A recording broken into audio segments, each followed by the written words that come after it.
और यहाँ Shahpur university of Sargodha की तालीम और तहकीक में गैर मामूली और शानदार कारकर्दगी पूरे पंजाब की पब्लिक सेक्टर की जनरल यूनिवर्सिटीज में पहले नंबर पर और पाकिस्तान की टॉप 10 यूनिवर्सिटीज में शामिल हो गई। हायर एजुकेशन कमीशन इस्लामाबाद की जारी करदा सालाना रिसर्च प्रोडक्टिविटी रिपोर्ट में सरगोदा यूनिवर्सिटी ने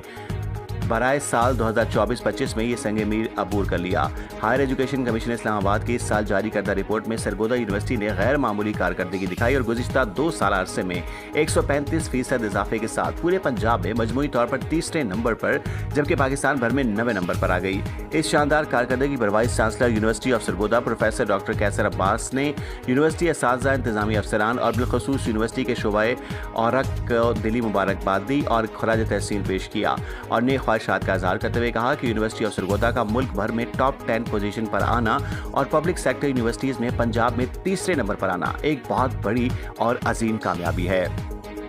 वाज़ेह है कि सरगोदा यूनिवर्सिटी ने 2 साल कबल रिसर्च में सिर्फ 30 नंबर हासिल किए थे और ब्लैक लिस्ट के करीब थी, लेकिन vice chancellor professor doctor Qaiser Abbas की ज़ाती दिलचस्पी और रिसर्च के दिन रात मेहनत से न सिर्फ ब्लैक लिस्ट होने से बच गई बल्कि पाकिस्तान भर की टॉप 10 यूनिवर्सिटीज़ में शामिल हो गई और इससे मुख्तलिफ फोरम्स पर सूबाई वजीर higher education Rana Sikandar Hayat, governor Punjab Sardar Saleem Haider, secretary higher education department और चेयरमैन हायर एजुकेशन कमीशन ने बेहद सराहा और vice chancellor professor doctor Qaiser Abbas को खराज तहसीन पेश किया। सरगोदा यूनिवर्सिटी की बेमिसाल कारकर्दगी पर मुल्क भर के तालीमी, सियासी, समाजी और कारोबारी अफराद ने भी इसे बेहद सराहा और vice chancellor professor doctor Qaiser Abbas को मुबारकबाद दी। रिपोर्ट जफर अब्बास, तहसील रिपोर्टर, शाहपुर झावरिया।